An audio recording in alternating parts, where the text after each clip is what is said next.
আসসালামু আলাইকুম আমার ভাই বোনেরা, তোমরা সবাই কেমন আছো? আমি বিশ্বাস করি আল্লাহ তাআলা তোমাদের সবাইকে অনেক অনেক ভালো রেখেছেন এবং সুস্থ রেখেছেন। আমরা ইজি অ্যাকাউন্টিং বই থেকে তোমাদের জন্য যে আমরা বোর্ড ভিত্তিক পর্বগুলো করছিলাম, তারই ধারাবাহিক একটা পর্ব নিয়ে আমি নাজমুল ইসলাম তোমাদের মাঝে আবারও হাজির হয়েছি।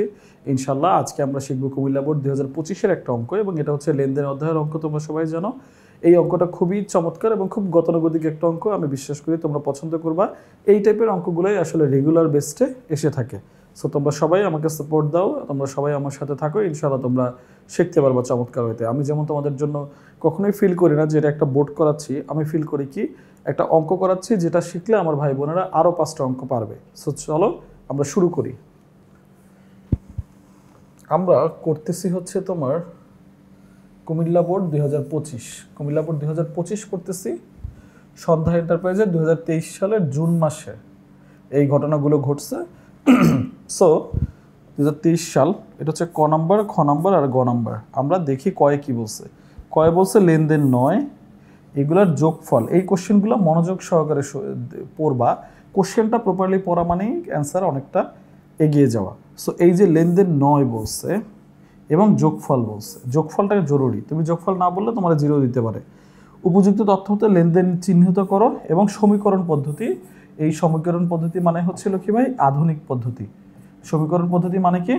আধুনিক পদ্ধতি, ঠিক আছে।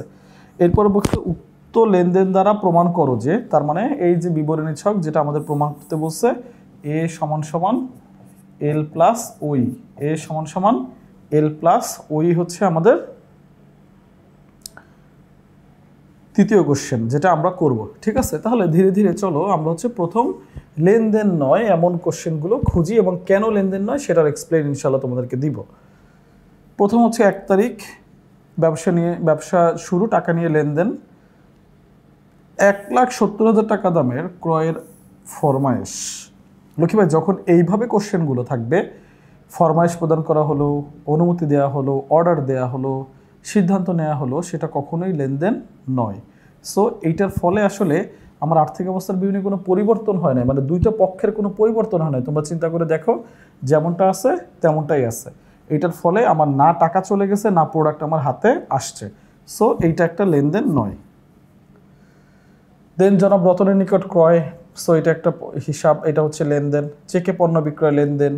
এই যে দেখো, একটু আগে তোমাদের বলে আসলাম না, ব্যাংক থেকে ঋণ নেওয়ার সিদ্ধান্ত করা, অর্ডার দেয়া, চিন্তা করা, ফরমাইশ দেয়া, চুক্তি, জাস্ট এই টাইপের কথা বলা, এগুলো আসলে লেনদেন নয়।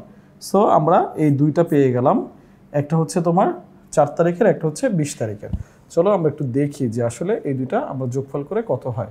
সো আমরা যখন এই ক নম্বরে এইসব অ্যান্সার করি, তখন আমরা সবসময় এই বেসিক একটা ছক সেট আপ করি। সেটা হচ্ছে তারিখ বা ক্রমিক নাম, বিবরণ, বিস্তারিত টাকা, মোট টাকা, বা ওখানে টাকা টাকা লেখা আছে, তোমরা বিস্তারিত টাকাও লিখতে পারো, কোনো সমস্যা নেই। এরপরে হচ্ছে আমরা লেনদেন নয় যে 2000 তারিখ দিলাম 2023 আমরা তারিখ দিয়ে দিছি জুন 20, আমরা লিখছি আসবাবপত্র ক্রয়ের ফরমাইশ, লেনদেন লিখে আমরা টাকাটা যোগ করে দেখলাম 2,10,000 হয়। সো এই হচ্ছে আমার ক নম্বরের কোশ্চেনের অ্যান্সার। যে লেনদেনগুলো মানে যে ঘটনাগুলো লেনদেন নয় সেগুলোর যোগফল। ডান। এরপরে লক্ষ্মী ভাই আমাদের করতে বলছিল যে হিসাবের শ্রেণীবিন্যাস, কারণ সহ ব্যাখ্যা, যে আসলে কোনটা আমার লেনদেন, তো কোনটা আমার লেনদেন সেটা তো আমরা এবার জানবো। যেগুলো লেনদেন নয় সেগুলো তো বাদ, তো এগুলো কেন লেনদেন সেইটা আমাদের এক্সপ্লেন করতে বলছে, ঠিক আছে। তাহলে আমরা খ নাম্বার শুরু করবো এবার। এই খ নাম্বার আমরা শুরু করবো লক্ষ্মী ভাই, সবাই খেয়াল করো যে কেন এটা লেনদেন, সেটা সমীকরণ পদ্ধতিতে। সমীকরণ মানে হচ্ছে আধুনিক, এইটা ভালো করে মনে রাখবা। সমীকরণ মানে হচ্ছে আধুনিক, আর আধুনিক মানে হচ্ছে এ সমান সমান এল প্লাস ওই, মানে এই তিনটা জিনিসের চেঞ্জ হয় আধুনিক পদ্ধতিতে। এ সমান সমান এল প্লাস ওই, এ সমান সমান এল প্লাস ওই, এই তিনটা জিনিস চেঞ্জ হয়। এটাই হচ্ছে আমাদের আধুনিক পদ্ধতির বিশ্লেষণ বা ব্যাখ্যা, ঠিক আছে। সো আমরা শুরু করি প্রথম লেনদেনটা দিয়ে। লক্ষ্মী ভাই, প্রথম লেনদেনটা ছিল নগদ টাকা নিয়ে ব্যবসায় শুরু করি। তাহলে আমরা ছকটা যেমন করলাম, তারিখ, লেনদেন কি না, তারিখ, লেনদেন কি না, আর হচ্ছে কারণ সহ ব্যাখ্যা, কেন লেনদেন সেটা সহজে ব্যাখ্যা। সো প্রথমটা ছিল জুন মাসের মানে 2023 সালের জুনের 1 নগদ অর্থ নিয়ে ব্যবসায় শুরু। যেহেতু আমরা নগদ অর্থ নিয়ে ব্যবসায় শুরু করছি, তোমাদের জন্য একটু ভেঙে ভেঙে বুঝাই লক্ষ্মী ভাই। নগদ অর্থ নিয়ে ব্যবসায় শুরু করছি, নগদ অর্থ নিয়ে ব্যবসায় শুরু করছি, তাহলে কি হচ্ছে? নগদ টাকা বাড়ছে, এটাকে আমরা বলি নগদান হিসাব ডেবিট, আর মূলধন হিসাব ক্রেডিট। দেখো আমি জাবেদা মানে ডেবিট ক্রেডিটও করাই ফেলতেছি ইচ্ছা করেই, যেন শুধু এই ছোট অঙ্কটা না, সাথে অন্য কিছুও তোমরা প্র্যাকটিস করতে পারো। সো নগদ মানে কি? আমার অ্যাসেট বাড়ছে, বাড়ছে। কি সম্পদ? নগদ সম্পদ বাড়ছে। মূলধন মানে কি? ওনার সিকিউরিটি। মূলধন মানে কি? ওনার সিকিউরিটি মানে কি? মালিকানা সত্ত্ব। এই দুইটা জিনিস আমার বাড়ছে। দেখো তাহলে এখানে আমরা এক্সপ্লেন কি করলাম? এই ঘটনা দ্বারা, এভাবে সুন্দর করে লিখবা, এই ঘটনা দ্বারা একবার নগদ অর্থ, এই ঘটনা দ্বারা একবার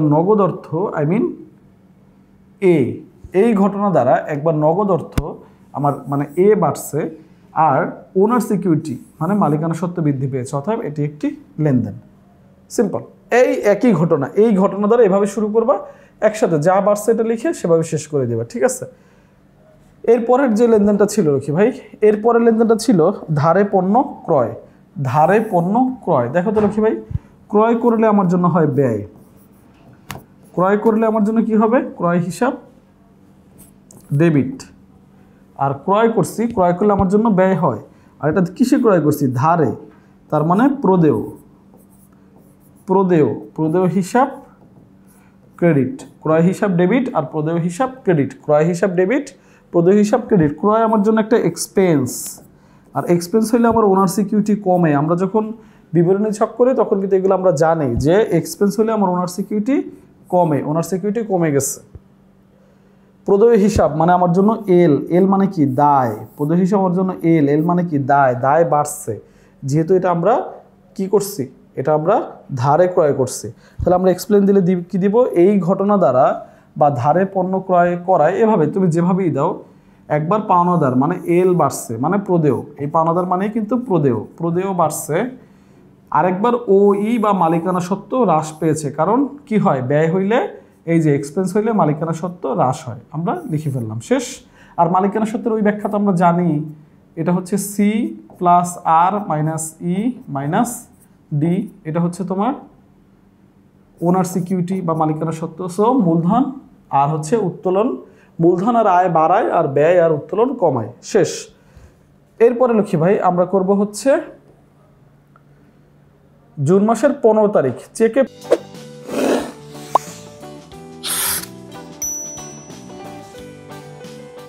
পণ্য বিক্রয় করা, যেটা আমরা বলছি লেনদেন। দেখো জুন মাসের 15 তারিখে লেনদেনটা আমাদের কি ছিল?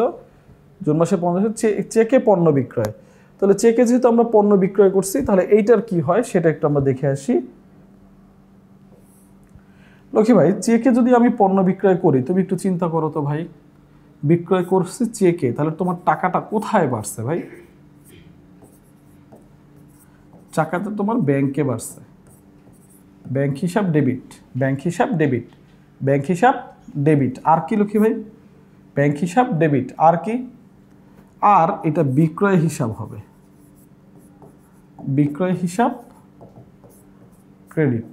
ব্যাংক হিসাব ডেবিট আর বিক্রয় হিসাব ক্রেডিট। কারণ কি? চেকে বিক্রয় করছি। তাহলে এই বিক্রয়টা আমার জন্য কি? বিক্রয়টা আমার জন্য রেভিনিউ হলে কি হয়? ওনার সিকিউরিটি বাড়ে। ওনার সিকিউরিটি বাড়ে। আর এই ব্যাংকে টাকা বাড়া মানে কি? আমার অ্যাসেট বাড়ছে। তার মানে এই ঘটনা দ্বারা একবার হচ্ছে আমার অ্যাসেট একবার বাড়ছে, আর ওনার সিকিউরিটি বাড়ছে। কারণ কি? রেভিনিউ বাড়া মানে ওনার সিকিউরিটি বাড়া। তাহলে চলো আমরা একটু দেখে নিই। চেকে পণ্য বিক্রয়ের ফলে আমাদের কি হয়েছে লক্ষ্মী ভাই? এই যে এখানে সুন্দর করে বলা আছে যে এটা একটা লেনদেন। অবশ্যই চেকে পণ্য বিক্রয় করায় একবার আমার ব্যাংক হিসাব মানে ব্যাংকে অ্যাসেট বৃদ্ধি পাইছে, আর একবার আমার মালিকানা সত্ত্ব বা ওনার সিকিউরিটি বৃদ্ধি পাইছে, শেষ। এরপরে অর্থ হচ্ছে বাড়ি ভাড়া আমরা প্রদান করছি। দেখি তো লেনদেনটা কি ছিল? লেনদেন ছিল হচ্ছে বাড়ি ভাড়া 15,000 টাকা প্রদান। তো চলো আমরা বাড়ি ভাড়া দিলে কি হয় এইটা একটু দেখে নিই। যখন আমরা ভাড়া দিই মানে এটা হচ্ছে আমার ব্যয়, ক্রয়ের সমান। ভাড়া দিলাম, ভাড়া হিসাব ডেবিট। আর হচ্ছে নগদান হিসাব ক্রেডিট। কেন ভাড়া আমার জন্য এক্সপেন্স? এক্সপেন্স হইলে আমার ওনার সিকিউরিটি কমে, এক্সপেন্স হইলে আমার ওনার সিকিউরিটি কমে। আর নগদান আমার জন্য কি লক্ষ্মী ভাই? নগদান আমার জন্য কি? নগদান আমার জন্য একটা অ্যাসেট, নগদান আমার জন্য একটা অ্যাসেট, অ্যাসেটও কমছে। কারণ ভাড়া দিতে গেলে আমার যেমনি একটা ব্যয় বাড়ে তেমনি আমার একটা সম্পদও কমে। তাহলে এখানে আমার ওনার সিকিউরিটি কমছে আর অ্যাসেট কমছে। আর এই যে ডেবিট ক্রেডিট করতেছি সেটার সূত্র তো তোমরা ভালো করেই জানো যে সম্পদ অবলিক ব্যয় অবলিক উত্তোলন বাড়লে ডেবিট কমলে ক্রেডিট। সম্পদ অবলিক ব্যয় অবলিক উত্তোলন বাড়লে ডেবিট কমলে ক্রেডিট। আর হচ্ছে আয় অবলিক দায় অবলিক মূলধন বাড়লে ক্রেডিট কমলে ডেবিট। শেষ। এই হচ্ছে আমাদের প্রথম কাজ। এই সূত্র অনুসারেই আমরা এটা করছি। তাহলে চলো দেখি হচ্ছে আমাদের পরবর্তী যে আমাদের ঘটনাটা ছিল সেটা। তাহলে এই ঘটনায় আমাদের 30 জুন নগদ অর্থ দ্বারা বাড়ি ভাড়া দিছি, তার মানে ওনার সিকিউরিটি, এই দেখো বাড়ি ভাড়া দিতে ওনার সিকিউরিটি কমছে, ওনার সিকিউরিটি কমছে। কারণ কি? মালিকানা সত্ত্ব কমছে আর নগদ টাকা কমছে। কারণ কি? একবার হচ্ছে ব্যয় হয়েছে, ব্যয় হইলে আমার কি হয়? ব্যয় হইলে আমার নগদ টাকা কমে, আর একবার ওদিকে আমার ব্যয় হইলে একবার নগদ টাকা কমে আর এখানে আমার মালিকানা সত্ত্ব কমে, তার মানে দুইটাই আমার কমছে। শেষ। ওকে লক্ষ্মী ভাই, তাহলে আমাদের এখানে কাজটা শেষ। আমরা খ নাম্বার শেষ করে ফেললাম আলহামদুলিল্লাহ। চমৎকারভাবে বুঝাই তোমাদের করাইছি। কোনো একটু জায়গায় আমি চেষ্টা করি না যেন আমার ভাই বোন এখান থেকে কোনো কিছু মিস করে। ঠিক আছে, এখন আমরা করব হচ্ছে কি, আমরা এবার করব লক্ষ্মী ভাই, আমরা এবার করব গ নাম্বার। এবার আমরা কি করব? গ নাম্বার করব। গ নাম্বার করতে গেলে আমাদের এখানে বলছে সন্ধ্যা এন্টারপ্রাইজের লেনদেনগুলোর হিসাব সমীকরণের উপর লেনদেনের প্রভাব দেখাও। হিসাব সমীকরণের উপরে লেনদেনের প্রভাব, অথবা হিসাব সমীকরণগুলো বিস্তারিতভাবে দেখাও, অথবা বিবরণী ছক, অথবা এ সমান সমান এল প্লাস ওই, এই একই কথা প্রমাণ করো যেটা বলে, বা এ সমান এল প্লাস ওইর উপরে প্রভাব দেখাও, একই কথা। ঠিক আছে, এবার তাহলে আমরা দেখো লক্ষ্মী ভাই, প্রথমে হচ্ছে গিয়ে আমরা কি করলাম? আমরা হচ্ছে গিয়ে সম্পদ এবং দায় এবং মালিকানা সত্ত্ব এগুলো আমাদের খুঁজে বের করতে হবে যে এখানে কয় রকমের আমার হিসাব আছে যেগুলো আমি এখানে ইনক্লুড করব। তাহলে আমার এখানে প্রথম ব্যবসায় যেটা আমরা শুরু করছি, এখানে নগদ আছে, নগদ অ্যাসেট আছে, আর হচ্ছে আমার ওনার সিকিউরিটি আছে। ডান। ওকে, এরপরে রতনের নিকট হতে পণ্য ক্রয়, জনাব রতনের নিকট হতে পণ্য ক্রয়, তার মানে এখানে একটা লায়াবিলিটি আছে। চেকে পণ্য বিক্রয়, এখানে আমার ব্যাংক আছে, চেকে পণ্য বিক্রয় ব্যাংক আছে। ব্যাংক থেকে ঋণ নেওয়ার সিদ্ধান্ত, এটা লেনদেন না, এটা লেনদেন না। বাড়ি ভাড়া প্রদান, এখানে নগদ আছে, আর হচ্ছে আমার ওই এগুলো আছে। তার মানে আমি নগদ পাইলাম একটা, নগদ পাইলাম এই একটা, আমি হচ্ছে ইয়া পাইলাম, আর আমরা কি পাইছি? ব্যাংক পাইছি। তার মানে আমরা অ্যাসেটের জায়গায় কয়টা পাইছি লক্ষ্মী ভাই? অ্যাসেটের জায়গায় আমরা দুইটা পাইছি, অ্যাসেটের জায়গায় পাইছি দুইটা, এক হচ্ছে নগদ আর ব্যাংক। আর ওদিকে আমরা পাওনাদার পাইছি, কারণ হচ্ছে এই যে দেখো পাওনাদার পাইছি, পাওনাদার পাইছি কারণ হচ্ছে এই যে আমরা কি করছিলাম, জনাব রতনের নিকট এত টাকার পণ্য ক্রয়। রতনের কাছ থেকে যখন আমরা ধারে পণ্য ক্রয় করছি, রতন এখানে ব্যক্তির নাম দিয়ে শুধু বলা আছে, তখন আমরা পাওনাদার পাইছি। আর মালিকানা সত্ত্ব তো আমাদের জন্য কমন। সো আমরা যখন এই ছকটা করব, এ সমান এল প্লাস ওই, তো এই যে এর পাশে আমার এখানে দুইটা সম্পত্তি, একটা হচ্ছে নগদ, একটা ব্যাংক, সমান দিয়ে মালিকানা দায়ের দিকেও একটা মাত্র দায়, আর এই হচ্ছে আমার মালিকানা সত্ত্ব। ঠিক আছে, এই হচ্ছে আমার মালিকানা সত্ত্ব। ডান। ওকে, এবার আমরা আসি তাহলে তারিখ অনুসারে আমরা দেখি কোনটা কি হয়েছে। তো যখন আমরা মূলধন নিয়ে ব্যবসায় শুরু করছি, তখন কি হয়েছে লক্ষ্মী ভাই? যখন আমরা মূলধন নিয়ে ব্যবসায় শুরু করছি তখন আমার নগদ টাকা বাড়ছে। তখন আমার কি বাড়ছে? নগদ টাকা বাড়ছে। যখন আমরা মূলধন নিয়ে ব্যবসা শুরু করছি তখন আমার নগদ টাকা বাড়ছে, আর এই নগদ টাকা বাড়ার সাথে সাথে আমার মূলধনও বাড়ছে। মূলধন আমার কিভাবে চেঞ্জ হয়?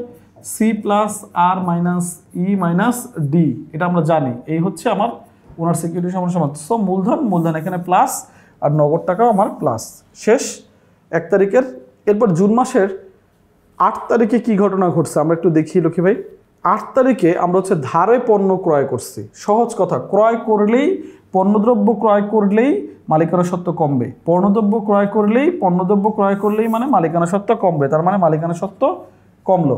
আর পণ্যদ্রব্য যেহেতু ক্রয় করছি, এটা হচ্ছে আমার একটা ক্রয়, সো এটা মানে ব্যয় মানে মালিকানা সত্ত্ব কমছে, এটা শেষ। 8 তারিখে আমরা হচ্ছে ধারে পণ্য ক্রয় করছি। সহজ কথা, পণ্যদ্রব্য ক্রয় করলেই মালিকানা সত্ত্ব কমবে। পণ্যদ্রব্য যেহেতু ক্রয় করছি, এটা হচ্ছে আমার একটা ক্রয়, সো এটা মানে ব্যয় মানে মালিকানা সত্ত্ব কমছে, এটা শেষ। সম্পত্তি ক্রয় বিক্রয় করলে কিন্তু মালিকানা সত্ত্ব কমবে না। লক্ষ্মী ভাই এইটা ভালো করে মনে রাখো, সম্পত্তি ক্রয় বিক্রয় করলে মালিকানা সত্ত্ব কমবে না। সম্পত্তি ক্রয় বিক্রয় করলে মালিকানা সত্ত্ব কমবে না। পণ্যদ্রব্য ক্রয় বিক্রয় করার সাথেই আসলে মালিকানা সত্ত্বের সম্পর্ক। সবসময় এটা ভালো করে খেয়াল রাখবা। এরপরে যেহেতু পণ্য ক্রয় করছি, মালিকানা সত্ত্ব কমছে, শেষ। এবার দেখবে এটা কি ধারে ক্রয় করছি নাকি নগদে। যদি নগদে ক্রয় করতাম অবশ্যই আমার সম্পদ কমতো, যদি ব্যাংকে ক্রয় করতাম অবশ্যই আমার ব্যাংক কমতো। যেহেতু এটা আমরা ক্রয় করছি কিসে, ধারে, তার মানে আমার পাওনাদার বাড়ছে। এখন ওই লোক আমার কাছে টাকা পাবে, কারণ আমি তাকে টাকা দেই নাই, শেষ। এই দুইটা আমাদের এখান থেকে শেষ। এবার কি করবো লক্ষ্মী ভাই আমরা সুন্দর করে 15 তারিখে লেনদেন করব। 15 তারিখে আমাদের কি বলছে, পণ্য বিক্রয় করছি। পণ্য বিক্রয় করছি কিসের মাধ্যমে পণ্য বিক্রয় করছি, দেখি তো আমরা পণ্য কিসের মাধ্যমে বিক্রয় করছি। চেকে পণ্য বিক্রয় করছি, সিম্পল। আমরা এগুলোর জাবেদা সব কিন্তু জানি। চেকে পণ্য বিক্রয় করছি, তো সহজ কথা, বিক্রয় করছি, বিক্রয় করলেই আমার আয়। বিক্রয় করছি, বিক্রয় করলেই আমার আয়। আর আয় হইলে আমার মালিকানা সত্ত্ব বাড়বে। এই যে মালিকানা সত্ত্ব প্লাস হয়েছে, কারণ এটা হচ্ছে আমার রেভিনিউ। আয় হইলে আমার ওনার সিকিউরিটি বাড়ে, শেষ। এবার কিসে বিক্রয় করছি এটা দেখব। নগদে না, নগদে করি নাই। ধারে না, ধারে করি নাই যে দেনাদার বাড়বে। করছি কিসে, করছি ব্যাংকে, তার মানে আমার ব্যাংকের টাকাটা বাড়ছে। তাহলে এই যে বিক্রয় করছি, বিক্রয় করলেই আমার আয়, আয় মানে মালিকানা সত্ত্ব বাড়বে। আর সাথে যেহেতু আমি ব্যাংকে করছি, ব্যাংকে টাকা বাড়ছে, শেষ। এরপরে দেখো পরবর্তী লেনদেন কি ছিল লক্ষ্মী ভাই, ভাড়া প্রদান। ওই যে ক্রয় করা আর ভাড়া প্রদান কাইন্ড অফ একই। ভাড়া প্রদান করছি, ব্যয় হয়েছে, মালিকানা সত্ত্ব কমছে। ভাড়া প্রদান করছি, ব্যয় হয়েছে, মালিকানা সত্ত্ব কমছে, আর কোনো কথা নাই। ভাড়া প্রদান করছি, ব্যয় হয়েছে, মালিকানা সত্ত্ব কমছে, শেষ। ভাড়া প্রদান কিসে করছি, ভাড়া প্রদান করছি নগদে, তার মানে আমার নগদও কমছে। যদি ভাড়াটা আমি চেকে দিতাম তাহলে আমার ব্যাংক কমতো। যদি ভাড়াটা আমি ধারে হইতো, দেই নাই, তাহলে আমার পাওনাদার বাড়তো। এই গ্যাপগুলো বুঝতে হবে। সহজ কথা, আয় এবং ব্যয়। ব্যয় হইলে মালিকানা সত্ত্ব কমে, আয় হইলে মালিকানা সত্ত্ব বাড়ে, মূলধন হইলে মালিকানা সত্ত্ব বাড়ে, উত্তোলন হইলে মালিকানা সত্ত্ব কমে। এই বিষয়গুলো তোমরা সবসময় ফোকাস থাকবে। ডান। এবার আমরা সবগুলো সম্পত্তি মানে নগদ যোগ বিয়োগ করে দেখলাম। নগদে আছে 3,50,000, নগদে আছে 3,25,000, আর আমার এখানে ব্যাংকে আছে 1,80,000।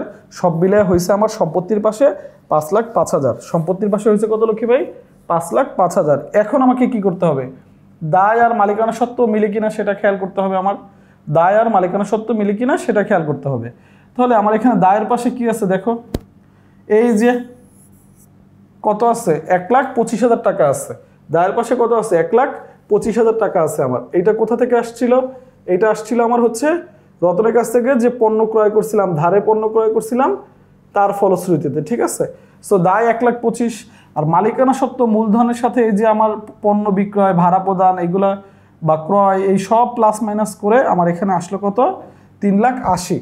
3,80,000, এই যে 3,80,000 আসছে। এই 3,80,000 আর 1,25,000 যোগ মিলিয়ে হয়েছে কত, 5,05,000 টাকা। টোটাল আমার অ্যাসেটের পাশ হচ্ছে 5,05,000 টাকা, আর দায় প্লাস মালিকানা সত্ত্বের পাশে হচ্ছে 5,05,000 টাকা।